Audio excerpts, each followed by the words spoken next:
नमस्कार दोस्तों, गंगोत्री पंडित चैनल में आप सभी का स्वागत है। हमारी आज की कहानी है लाचार माँ।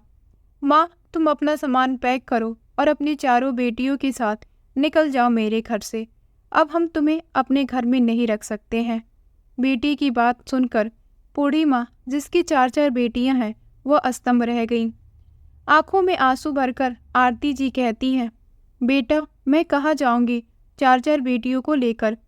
एक तुम ही तो मेरा सहारा हो। तुम्हारे अलावा अब मेरा इस दुनिया में सहारा देने वाला कोई नहीं है। अगर तुम मुझे और मेरी बेटियों को घर से निकाल दोगे तो हम कहाँ जाएंगे, कहाँ रहेंगे, क्या खाएंगे और किस तरह से बेटियों की शादी करूंगी। आरती जी की बात सुनकर बहू चिढ़ते हुए कहती है, हमने जिम्मा नहीं ले रखा है तुम्हारा और तुम्हारी बेटियों का। तुम सब गांव के गवार हो।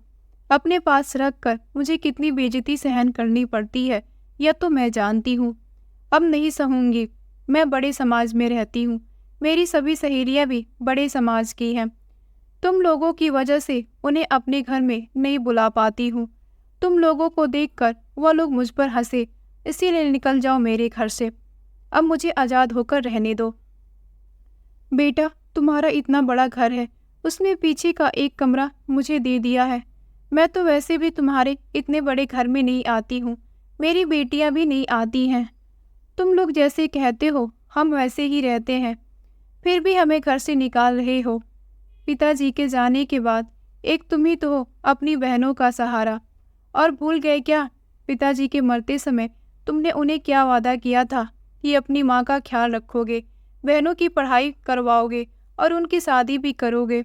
और मुझे भी यही कहकर तुमने गांव की ज़मीन को भिजवा दिया था कि मुझे और अपनी बहनों को लेकर चलोगे, उन्हें अच्छे से पढ़ाओगे लिखाओगे और फिर उनकी शादी की जिम्मेदारी भी निभाओगे। इसी वजह से मैंने तुम्हारे कहने पर गांव का घर और ज़मीन दोनों बेच दी कि चलो पिता के जाने के बाद बड़ा भाई है अपनी बहनों को संभालने के लिए।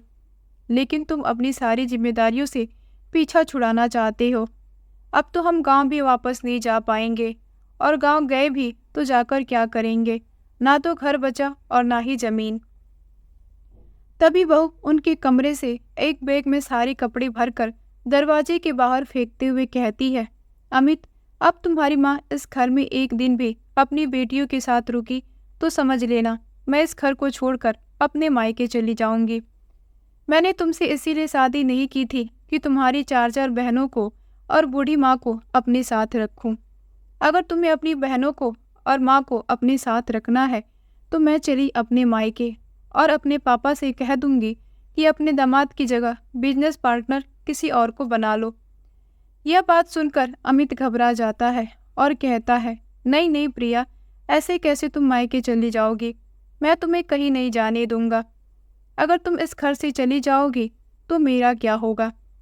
अमित यह बात अच्छी तरह से जानता था कि आज वह प्रिया के पापा की वजह से ही इतने बड़े घर में रह रहा है। उनके बिजनेस में पार्टनर है, बड़ी बड़ी गाड़ियां हैं। यह शान शौकत प्रिया के पिता की वजह से ही है। अगर प्रिया मायके चली गई और उसके पापा मुझसे गुस्सा हो गए तो मेरा तो सारा ऐशो आराम छिन जाएगा। दरवाजे पे पड़े हुए बैग को उठाकर माँ के हाथ में थमाते हुए अमित कहता है, माँ, तुम्हें सुनाई नहीं दिया बहू ने क्या कहा है?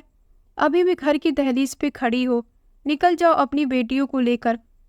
आरती जी की बड़ी बेटी शिखा, जिसकी उम्र 22 वर्ष है, कहती है, भैया आप माँ के साथ ऐसा व्यवहार नहीं कर सकते। बड़ा भाई तो पिता के समान होता है। बचपन में हम सभी लोग साथ में खेले हैं। मुझे तो अपने भाई पर कितना गर्व था, लेकिन आपके व्यवहार को देखकर मन बड़ा दुखी हो गया। मुझे तो लगा था पिताजी के जाने के बाद आप हम सबकी जिम्मेदारी बहुत अच्छे से निभाएंगे। माँ और पिताजी ने तुम्हें कितनी कठिनाई से पढ़ाया है। घर के सबसे बड़े बेटे हो, तुमसे हम सबकी बड़ी आशाएं थी। आज तुम्हारे पास सब कुछ है, इतना बड़ा बंगला जैसा घर है, बड़ी बड़ी गाड़ियाँ हैं, खूब सारा पैसा है, तो क्या अपनी बूढ़ी माँ और बहनों को नहीं रख सकते हो? चिल्लाते हुए बहू कहती है, हाँ हाँ, तुम्हारी अकेली माँ और बेटी होती तो घर के किसी कोने में रख भी लेते। पूरी की पूरी पलटन साथ में लेके चलती है तुम्हारी माँ। अब 4-4 बेटियों को रखना मेरे बस का नहीं है। हमने इधर कोई धर्मशाला नहीं खोल रखी है जो तुम लोगों को अपने इधर रखेंगे और खर्च भी उठाएंगे। मेरे मायके में सभी लोग बहुत पैसे वाले हैं।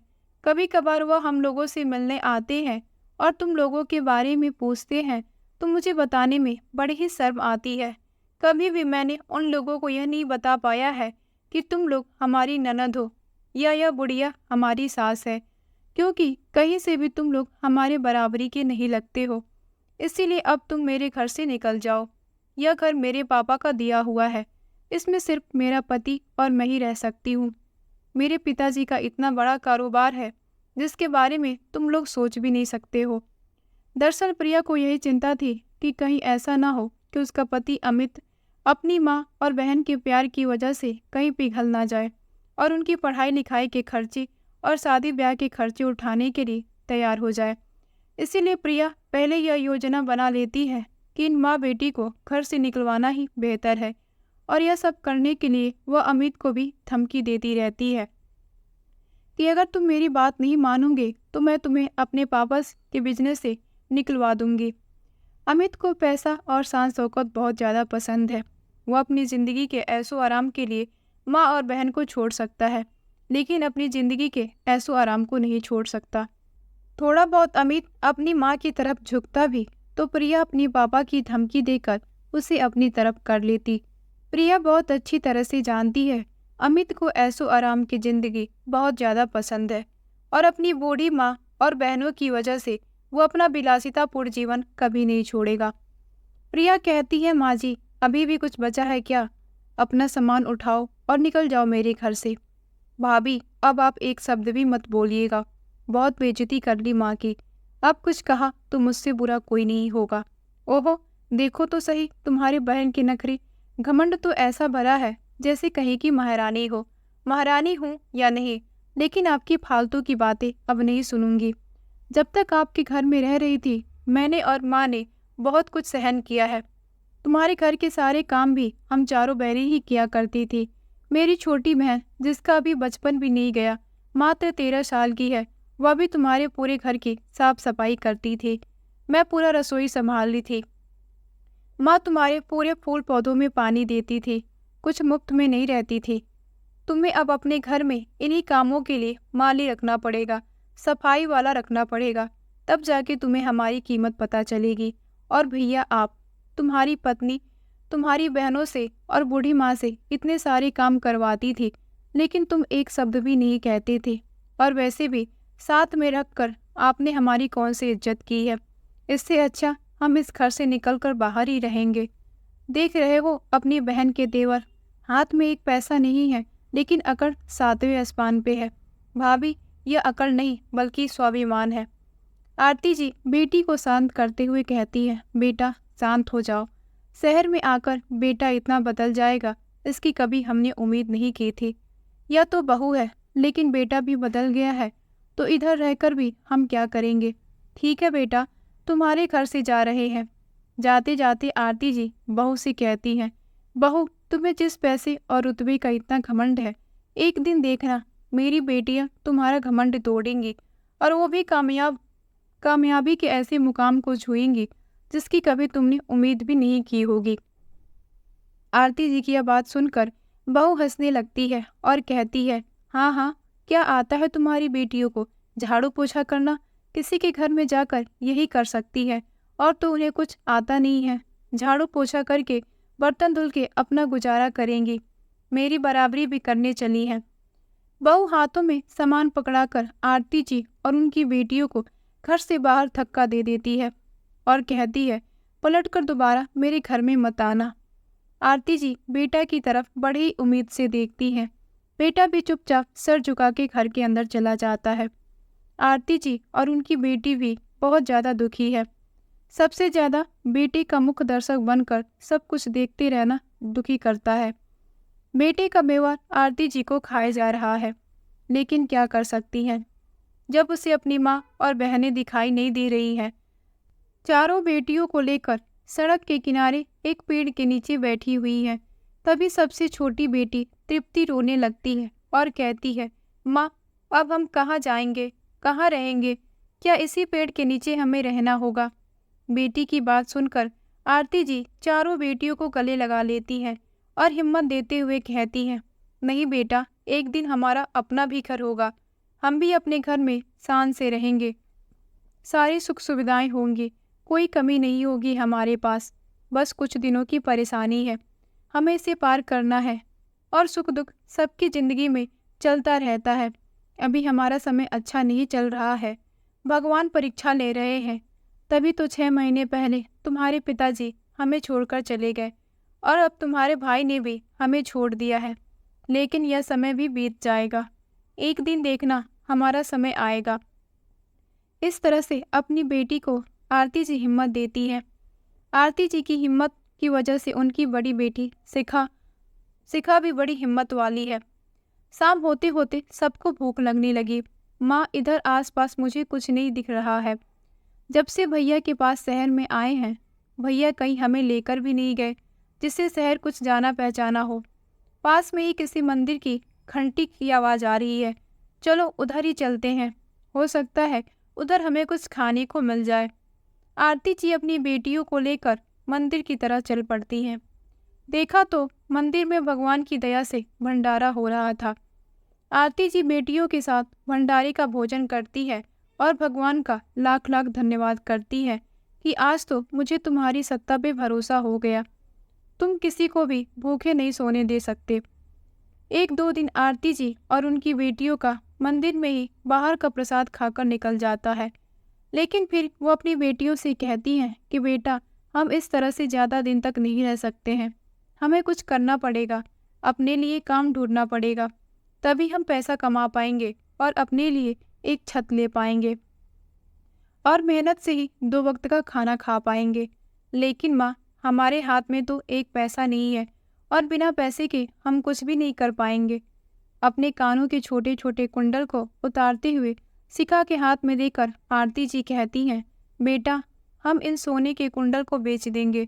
वैसे तो मेरा मन इन कुंडल को बेचने का नहीं है, क्योंकि तुम्हारे पिताजी ने बड़े ही मन से यह मुझे दिए थे। लेकिन क्या करें, मेरी बेटियों से ज़्यादा मेरे लिए कुंडल नहीं है। पर माँ, हमें तो पता भी नहीं है कि हम इनको कहाँ बेचेंगे। तभी मंदिर की सीढ़ियों से उतरते हुए एक सेठ सेठानी उन्हें दिखाई देते हैं। आरती जी उनके पास जाती है और हाथ जोड़कर कहती है, आप मुझे बड़े ही धनी व्यक्ति लगते हैं, मुझे पैसों की बहुत ज़रूरत है। आप मेरे सोने के कुंडल ले लीजिए, खरे सोने के हैं, चाहे तो इनको चेक भी कर सकते हो और इसके बदले में जितना भी कीमत आपको ठीक लगे मुझे दे दो, मुझे पैसों की बहुत ज़रूरत है। वह सेठ सेठानी बहुत ही भले दिल के थे। तुम कुंडल क्यों बेच रही हो? बस कुछ मजबूरी है साहब, 4 बेटियों की जिम्मेदारी है, इसलिए बेचने पड़ रहे हैं। इतना कहते कहते आरती जी की आंखों में आंसू भर आए। कहाँ है तुम्हारी बेटियाँ? सेठानी ने पूछा तो आरती जी ने सीढ़ियों पर बैठी हुई अपनी 4 बेटियों की तरफ इशारा किया। सेठ जी पूछते हैं, तुम इन पैसों से क्या करोगी? इससे तो कुछ दिनों का ही खर्च चलेगा। मैं सब्जी का ठेला खरीद लूंगी और अपनी बेटियों के साथ सब्जी बेचूंगी। सेठ सेठानी आरती जी की लाचारी को बहुत अच्छी तरह से समझ रहे थे। बेचारी 4 बेटियों को लेकर कहाँ जाएगी। वह कुंडल खरीदने के लिए तैयार हो जाते हैं और उसके बदले में उन्हें 20,000 दे देते हैं। 2 दिन बाद सेठ सेठानी फिर से मंदिर आते हैं तो देखते हैं आरती जी ने मंदिर के पास ही एक सब्जी का ठेला लगाया हुआ है, जिस पर सभी ताजी सब्जियां रखी हैं। अपनी बेटियों के साथ सब्जियों को बेच रही है। आरती जी की ईमानदारी को देखकर सेठ सेठानी उनके पास आते हैं, जिन्हें देखते ही आरती जी कहती हैं, अरे साहब, बताओ आपको क्या सब्जी चाहिए? आपने हमारे ऊपर इतना उपकार किया है, हम आपको ऐसे ही सब्जी दे देंगे। नहीं नहीं, हम सब्जी लेने नहीं आए हैं, बल्कि तुमसे कुछ कहने आए हैं। अगर तुम बुरा न मानो तो तुम अपनी बेटियों के साथ मेरे घर में आकर रह सकती हो। दरअसल हम दोनों पति पत्नी बहुत बड़े घर में अकेले रहते हैं। हमारी कोई संतान नहीं है। शादी को पूरे 50 वर्ष हो गए हैं। खाली घर काटने को दौड़ता है। घर में पैसों की कोई कमी नहीं है, लेकिन घर में ना तो कोई बात करने वाला है और ना ही कोई अपना। तुम्हें मेरी ज़रूरत है और मैं भी चाहता हूँ तुम्हारे जैसे ईमानदार लोग मेरे घर में आकर रहे। साहब, मैं बिना कुछ काम धाम किए आपके घर में मुफ्त में नहीं रह सकती हूँ। अगर आपके घर में कुछ काम धाम हो और आप मुझे काम के बदले पैसे दे तो मैं आपके घर में रहूंगी। जिसे सुनकर सेठ सेठानी खुश हो जाते हैं कि सच में आरती जी और उनकी बेटियां बहुत ही ईमानदार और स्वाभिमानी है। उन्हें मुफ्त का रहने को और खाने को मिल रहा था, लेकिन फिर भी उसे स्वीकार नहीं किया। मेरा घर बहुत बड़ा है और बहुत सारे काम भी है। मेरा रसोइया काम छोड़कर चला गया है। मेरी पत्नी को खाना बनाने में बड़ी परेशानी होती है। अगर तुम्हें खाना बनाने का और साफ सफाई का काम आता हो तो तुम मेरे घर आकर रह सकती हो। बहुत सोच विचार करने के बाद आरती जी अपनी बेटियों से राय मशवरा करती हैं। शिखा यह फैसला लेती है कि माँ, हमें काम भी मिल रहा है और रहने के लिए छत भी मिल रही है, तो अच्छा है कि हम सेठ जी के घर चलते हैं। काम भी करते रहेंगे और उसके बदले हमें पैसे भी मिलेंगे। ठीक है सेठ जी, आज तो नहीं, कल से हम आपके घर आ जाएंगे। आप बता देना हमें कहाँ आना है। ठीक है, हम कल आपको खुद ही लेने आ जाएंगे। इधर ही हमें मिलना। इतना कहकर सेठ सेठानी घर के लिए चले गए। तभी मंदिर में आरती जी के बहू बेटे भी आते हैं और आरती जी को उनकी चारों बेटियों के साथ सब्जी का ठेला लगाए हुए देखते हैं। पहले तो बहू ठहाका लगाकर हंसती है, फिर कहती है, मैंने कहा था तुम माँ बेटी की यही औकात है, या तो किसी के घर में झाड़ू पोछा करोगी या बर्तन धुलोगी, लेकिन मुझे यह उम्मीद नहीं थी कि तुम्हें सड़कों पे सब्जी बेचनी पड़ेगी। अच्छा हुआ कि मैंने तुम्हें अपनी किसी सहेली या सोसाइटी के लोग से नहीं मिलाया, वरना वो लोग क्या सोचते। और तुम्हें यही शहर मिला था सब्जी बेचने के लिए, कुछ तो मेरे बारे में सोच लिया होता। अगर आज मुझे सब्जी का ठेला लगाना पड़ रहा है तो इसके जिम्मेदार भी तुम दोनों ही हो, क्योंकि तुम दोनों के कहने पर ही मैंने गांव की जमीन और घर बेचा था। लेकिन शहर में आकर बेटा इतना स्वार्थी निकल गया जिसकी कभी उम्मीद भी नहीं की थी। अगर गांव में मेरा घर और जमीन होती तो हम उधर वापस चले जाते, लेकिन तुम दोनों ने हमें कहीं का नहीं छोड़ा। हमारा सब कुछ छीन लिया और उसके बाद घर से निकाल दिया। लेकिन एक दिन हमारा समय जरूर बदलेगा। जितना आज तुम मेरा और मेरी बेटियों का मजाक बनाती हो, एक दिन देखना तुम्हारे बराबरी पर मेरी बेटियां खड़ी होकर दिखाएंगी। बहू फिर से हंसती हुई कहती है, क्यों मजाक करती हो माँ जी? सब्जी का ठेला लगाकर तुम्हारी बेटियां मेरी बराबरी करेंगी? जाओ बुढ़िया, मेरे घर के पास से सब्जी का ठेला हटाओ। सब्जी के ठेले से सब्जियों को उठा उठा कर अमित फेंक देता है। शिखा तृप्ति सब सब्जियों को फेंकने से मना करती है, लेकिन सब्जियों को फेंककर बहू बेटा कार में बैठकर चले गए। आज आरती जी और उनकी बेटियों की आंखों में आंसू नहीं थे, बल्कि उन सब के दिल में एक ऐसी तमन्ना जाग उठी थी कि अब बस किसी तरह से बड़े आदमी बनकर दिखाना है, खूब सारे पैसे कमाने हैं और भाई भाभी को दिखाना है कि पैसा कमाना इतना मुश्किल काम भी नहीं है। चाहे दिन रात मेहनत करनी पड़े, हम चारों बहनें मेहनत करेंगी, लेकिन अब माँ का सर कभी नहीं झुकने देंगी। माँ, तुम चिंता मत करो। सुबह सुबह मंदिर के पास आरती जी अपनी बेटियों के साथ बैठी थी कि सेठ सेठानी कार लेकर लेने आ गए और भगवान के दर्शन करने के बाद उन सबको अपने घर ले गए। सच में सेठ जी का घर बहुत बड़ा था, लेकिन उस घर में रहने वाले सिर्फ 2 ही सदस्य थे। बाहर की तरफ एक कमरा बना हुआ था जो कि उनके रसोइये का था। आरती जी बेटियों के साथ उसी कमरे में रहने लगी। एक दिन सेठानी देखती है कि आरती जी की दोनों बड़ी बेटियां घर का सारा काम निपटाने के बाद फटी पुरानी किताबों से पढ़ने का प्रयास कर रही हैं।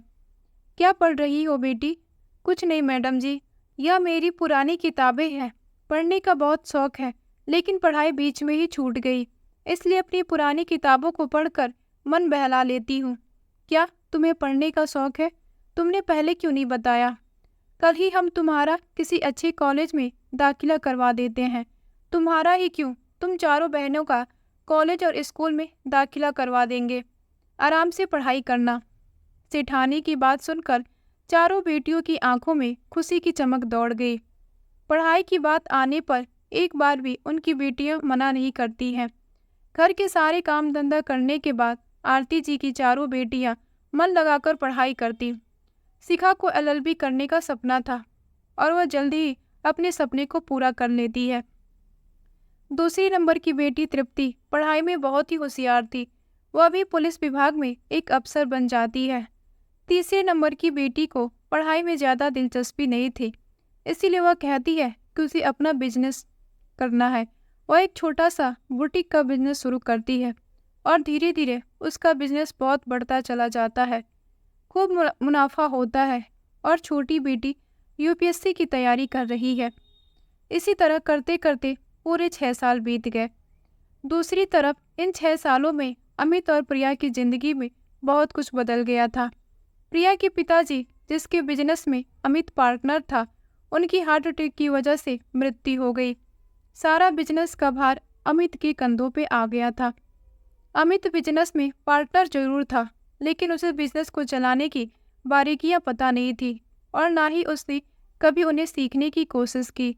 सिर्फ ऊपरी तौर पे वो अपनी पत्नी के पिता का साथ देता रहा। धीरे धीरे उसे बिजनेस में घाटा होता गया और एक दिन ऐसा आया कि उसका सारा बिजनेस बिकने के कगार पे आ गया। आज वही दिन है। पूरे शहर में हल्ला है कि सिंह साहब के बिजनेस की बोली लगने वाली है। करोड़ों रुपए की बोली लगेगी। बोली लगने का एक निश्चित समय तय किया गया। शहर का एक बहुत बड़ा जगह है जहाँ पे अमित और प्रिया बैठे हुए हैं। पिता के बिजनेस को डूबते हुए और बिकते हुए देखकर प्रिया को बिल्कुल भी अच्छा नहीं लग रहा है, लेकिन क्या करे। उन लोगों के पास बिजनेस को बचाने के लिए इतना पैसा नहीं है कि उसे फिर से खड़ा कर सके। अगर बेचेंगे नहीं तो और भी बर्बाद हो जाएंगे। पूरा घर बार बेचने के बाद भी वह अपने बिजनेस को नहीं बचा पाए।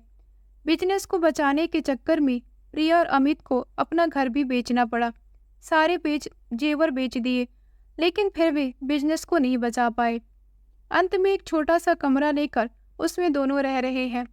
पूरा हॉल लोगों से खचाखच भरा हुआ है। अलग अलग लोग अलग अलग बोलियां लगा रहे हैं। बोली 1 करोड़ से शुरू होती है। तभी दूसरा व्यक्ति 1 करोड़ 20 लाख बोल देता है। फिर बीच से एक व्यक्ति उठता है जो 1 करोड़ 50 लाख की बोली लगाता है। 1 करोड़ 50 लाख पर बात तय होने वाली होती है। तभी पीछे बैठी हुई एक लड़की की आवाज़ सुनाई देती है जो 2 करोड़ की बोली लगाती है। 2 करोड़ की बात सुनकर पीछे पलटकर सभी लोग देखने लगते हैं कि कौन है वह जो बिजनेस को 2 करोड़ में खरीदने के लिए तैयार है। पीछे शिखा अपनी माँ के साथ बैठी हुई है जिसने 2 करोड़ की बोली लगाई है। 2 करोड़ के बाद बात तय हो जाती है।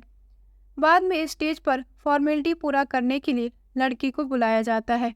लड़की अपने साथ अपने माँ को भी लेकर आई है। दोनों लोग स्टेज पर आती हैं तो सभी लोग आपस में कानाफूसी करने लगते हैं।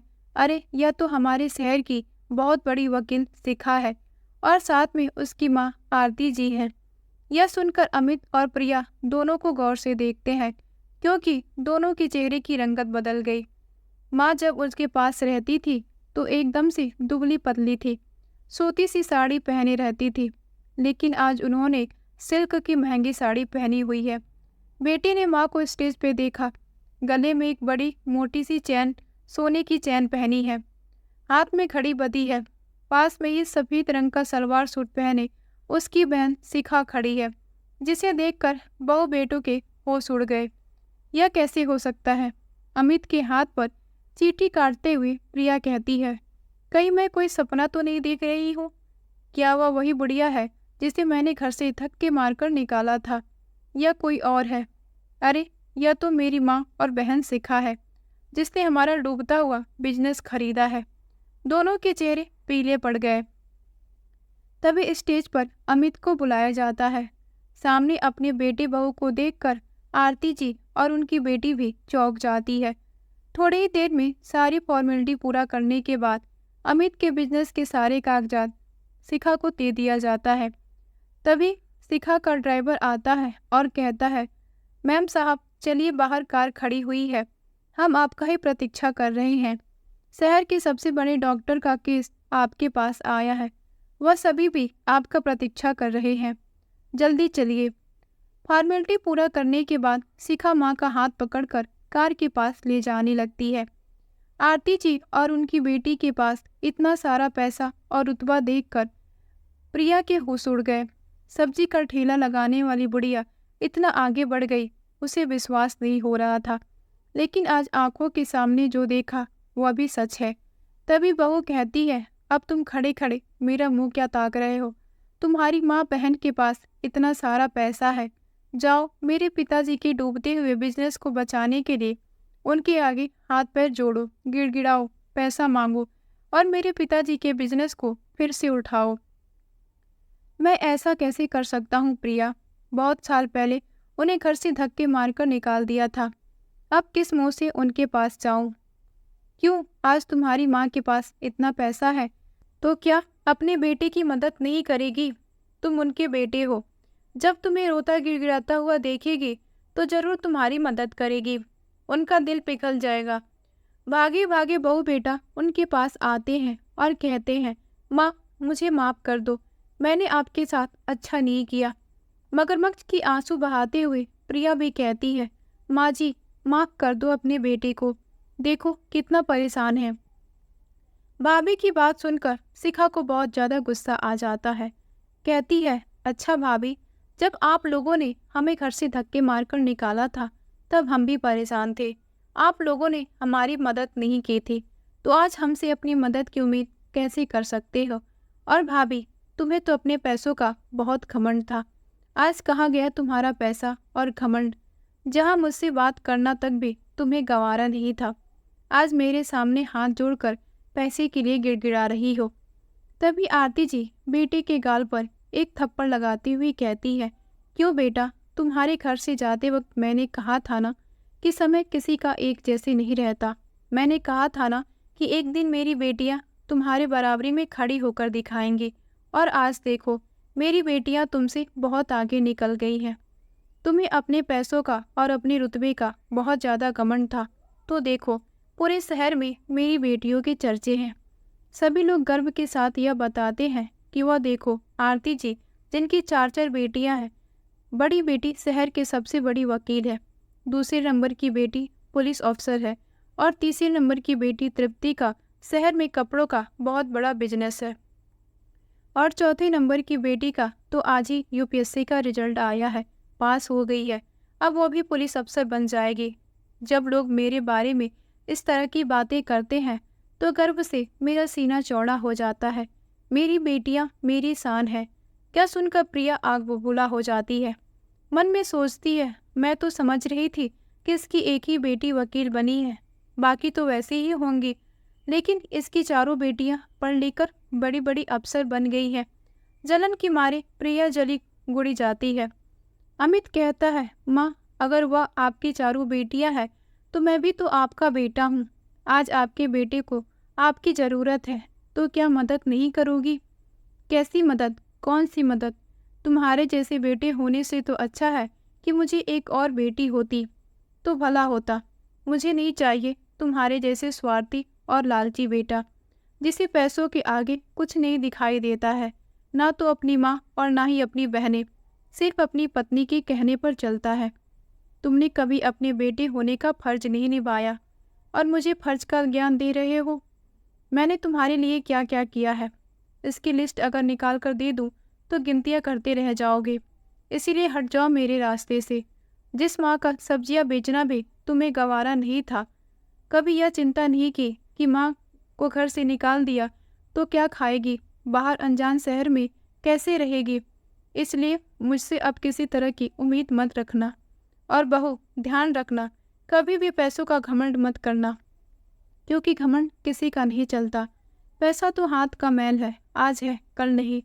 तभी एक और लंबी सी गाड़ी आती है जिसमें से आरती जी की 3 बेटियां उतरकर बाहर निकलती हैं। तीनों कहती हैं, माँ जल्दी से मंदिर चलो, मैंने मंदिर में दान करने के लिए सब कुछ खरीद लिया है, बस आपको अपने हाथ से वह सारा सामान दान करना है। आज आपकी 4 बेटियां इतनी आगे बढ़ गई हैं, इतनी तरक्की कर ली है, और देखो हमारी छुटकी ने भी यूपीएससी पास कर लिया है, अब वो भी पुलिस अफसर बन जाएगी।